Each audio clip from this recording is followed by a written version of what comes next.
Now, I'm tripping off how a lot of this talk about what happened with Nipsey and how he was killed. It's a lot of unanswered questions. I mean, for one, his buddy Cowboy, how he speaks on, he shook the guy's hand.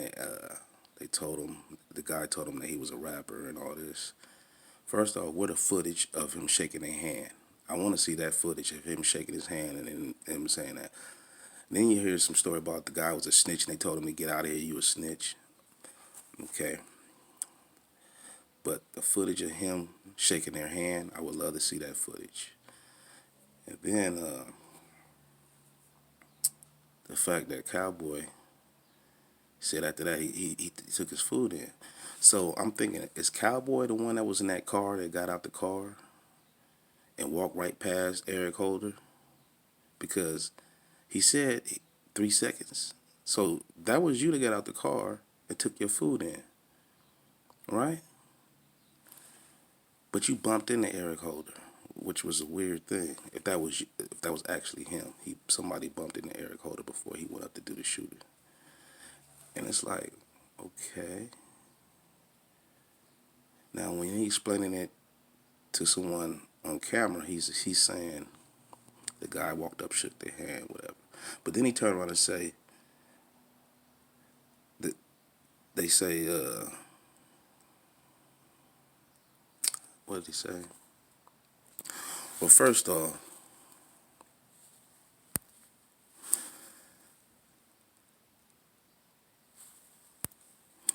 and then Cowboy goes in. Nipsey Hussle, homeboy Cowboy goes into saying that this was about jealousy and envy. It wasn't nothing else.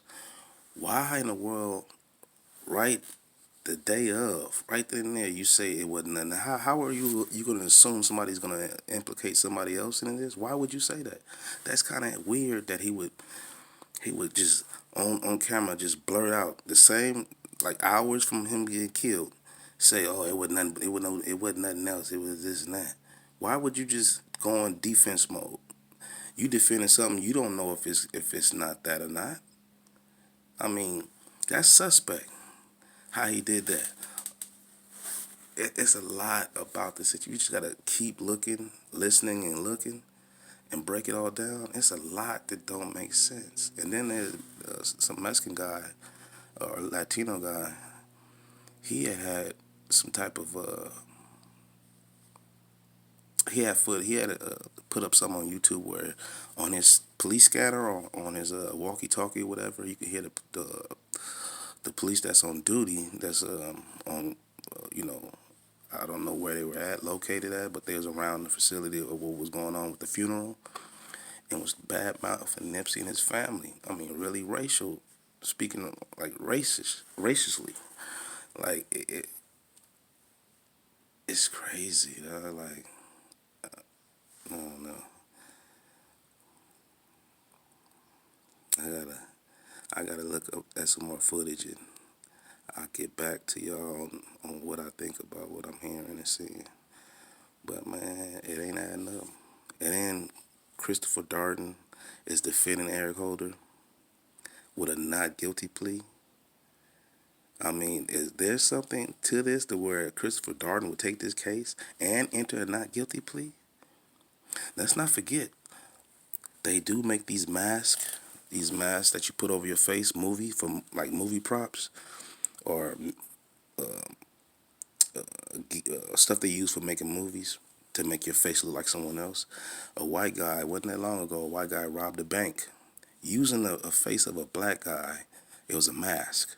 He put it on and got away with it. And they went looking for that facial recognition of a black guy that did not commit that crime.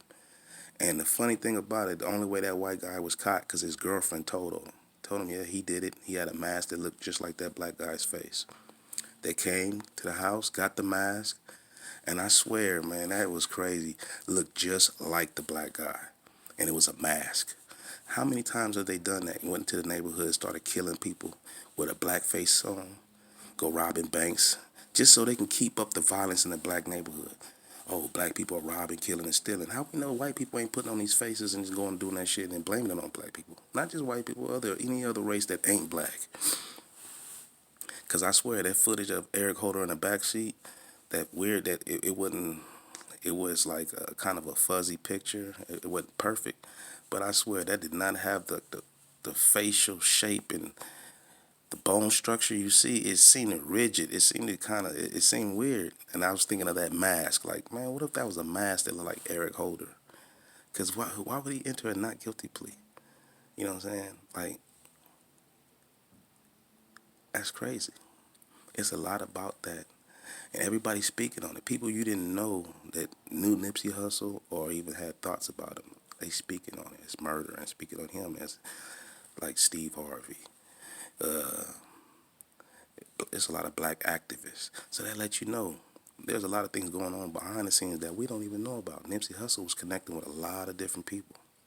Whether it was political, whether it was business, or whether it was restructuring the neighborhoods and making them better place to live. Nipsey was on something big, dude. Dude was a big-minded thinking person. Like he was thinking about growing businesses, bettering the community, having better foods that nurtures and cleans the body, herbs that heal the body. You know, these are the things that I hate to say it, that racist America, not just racist America, but any racist company, these are the things that they do. These are the things that they do. And it makes me wonder, like, wow, like, it's all a bigger plot to keep us down. And what's crazy is, it makes you not believe it because it's so big, but then it's so petty. But then at the same time, it's petty and big at the same time.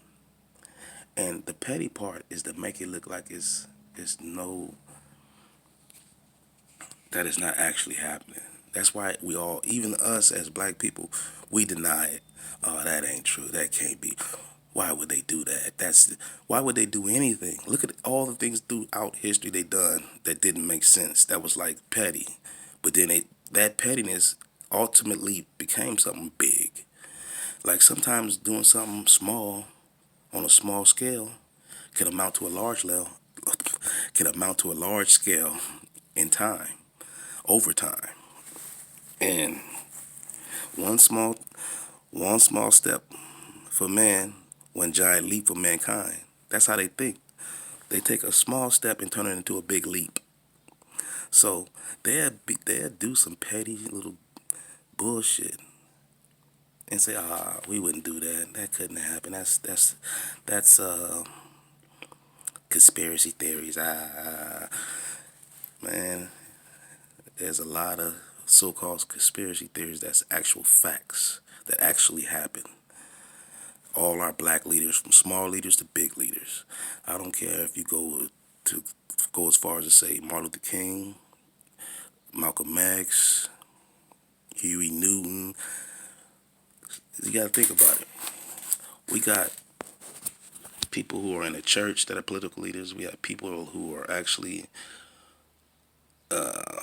in government that's political leaders. Then we have people in the streets. The people in the streets was like our Huey Newtons, our Tupacs, our Nipsey Hussles.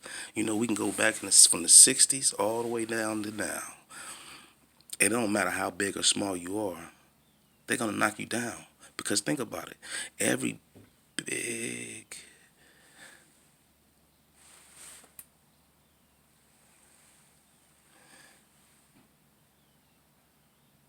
every big leader started off small. Nipsey started off small. He growing. He was getting bigger. Dude was getting bigger and stronger. Selling mixed CDs out the trunk.